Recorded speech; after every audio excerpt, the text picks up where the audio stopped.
Փետրվարի 7-ին Հայաստանի ամերիկյան համալսարանում տեղի ունեցավ «Էպիլեպսիա ստվերից դուրս» խորագրով համաժողովը, որը նվիրված էր էպիլեպսիա ունեցող երեխաների առողջության պահպանման, կրթական աջակցության և սոցիալական ինտեգրման կարևոր հարցերին։ Միջոցառումը կազմակերպվել էր Արաբկիր բժշկական համալիրի և Կյանքի ճանապարհ բարեգործական հիմնադրամի համատեղ նախաձեռնությամբ էպիլեպսիայի դեմ պայքարի միջազգային օրվան ընդառաջ, որը նշվում է փետրվարի 9-ին։ Տիկին նախարար, ուզում եմ հատուկ շնորհակալություն հայտնեմ, որ մենք ձեր աջակցությամբ ի վերջո կարողացանք հասնել նրան, որ եթե կարճատես անձնավորությունը ուղղակի ակնոց է դնում և այլ խնդիր չունի, նույնպես էպիլեպսիայով երեխան ուղղակի դեղամիջոց է ստանում և խնդիր չունի։ Համաժողովը մեկ հարթակում էր համախմբել բժիշկների, մանկավարժների, պետական կառույցների ներկայացուցիչների, հասարակական կազմակերպությունների, ոլորտի մասնագետների և ծնողների, նպատակ ունենալով խթանել համագործակցությունը, բարձրացնել հանրային իրազեկվածությունը էպիլեպսիայի վերաբերյալ։ Հարգարժան պրոֆեսոր Բաբլոյան, հարգելի գործընկերներ, սիրելի մասնագետներ, ծնողներ, իսկապես ուրախալի է և պարտանալու է, որ մենք միասնական ջանքերով կարողանում ենք ապահովել մեր երեխաների համար առողջ ապրելու, հասարակության լիարժեք անդամ լինելու և զգալու, կրթվելու, խաղալու, անհոգ մանկություն ունենալու բերկրանքը։ Կյանքի ճանապարհ բարեգործական հիմնադրամը առաջին ունյակն է Հայաստանում, որը զբաղվում է էպիլեպսիայի և այլ բարդ նյարդաբանական հիվանդություններով երեխաների առողջական խնդիրներով, օժանդակում է նրանց դեղորայքային բուժման, ակտորոշիչ հետազոտությունների անցկացման և վիրահատությունների իրականացման հարցերում։ Երեխայիս հիվանդությունը նման պայմաններում դարձավ կյանքիս ամենադաժան փորձություններից,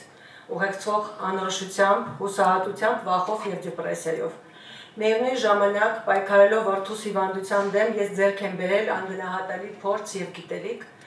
որոնք հարկ եմ համարել կիսել հետագայում էպիլեպսիա ունեցող երեխաների մյուս ծնողների հետ։ Միջոցառմանը ելույթներով հանդես եկան պետական կառույցների ներկայացուցիչներ, ծնողները ներկաների հետ կիսվեցին անձնական պատմություններով։ Լեոն 7 տարեկան է, բայց ախտորոշումը ստացել է 3 տարեկան հասակում։ Քանի որ իր էպիլեպսիայի տեսակը կոչվում է մանկական էպիլեպտիկ աբսանս, նրա անջատումները, որոնք հատուկ են այդ հիվանդության տեսակին, շատ յուրահատուկ են, ինքը ուղղակի աչքերը մեկ վայրկյան վերև է բարձրացնում եւ նույնիսկ հնարավոր չէր կռահել, որ դա էպիլեպսիայի տեսակ է, բայց երբ մանկապարտեզ տանելու համար մենք այցելեցինք պոլիկլինիկա 26 ձևի ետևից, նյարդաբանը ասաց, որ այդ սիմպտոմը բնորոշ է հենց էպիլեպսիա հիվանդությանը,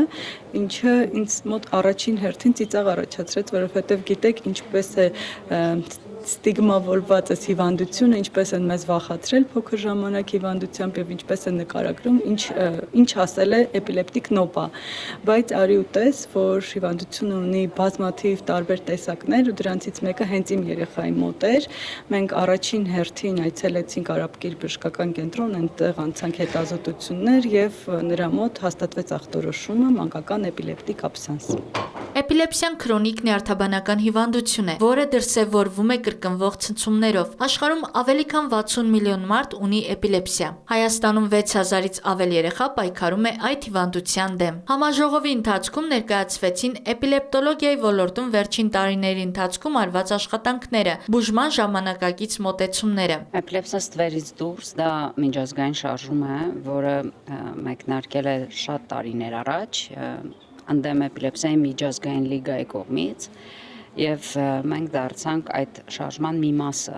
Շարժումը ամբողջովին ուղղված է երեխաների ավելի շատ հոգեկան առողջությանը, հասարակության իրազեկման բարձրացմանը եւ այն կարծրատիպերի կոտրմանը, որոնք առկա են էպիլեպսիայով հիվանդի շուրջ, որոնք են այդ կարծրատիպերը, որ էպիլեպսիան դա հոգեբուժական հիվանդություն է, որ էպիլեպսիան դա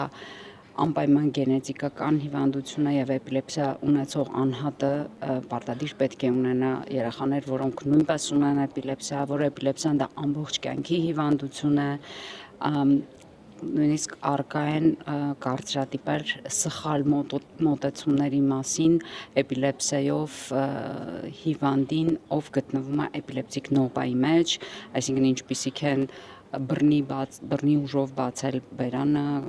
հանել լեզուն, որովհետև ժողովրդի ասած լեզուն կուլ է գնում եւ այլն, բայց սրանք կարծրատիպեր են,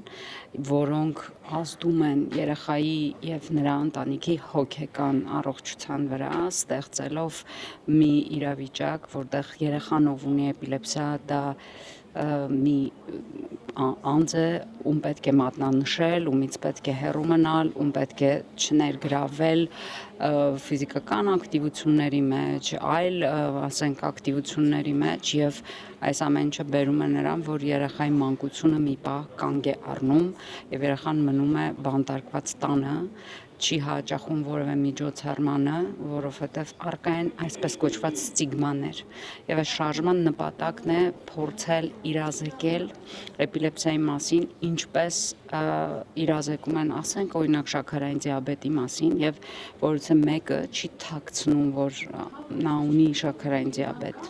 ճիշտ է, եւ մեր գերագույն նպատակը այս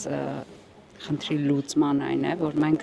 տարիներ հետո հանգիստ խոսենք այս հիվանդության մասին։ Ներկաների խոսքով նմանատիպ միջոցառումները մեծապես կարևորվում են, քանի որ ուղղված են հասարակության խոցելի խմբերի խնդիրների վերհանմանը, քննարկմանը, շատ դեպքերում նաև լուծմանը։ Արևիկ Խաչատրյան, Աշոտ Մանուկյան, Արարատ հեռուստաընկերություն։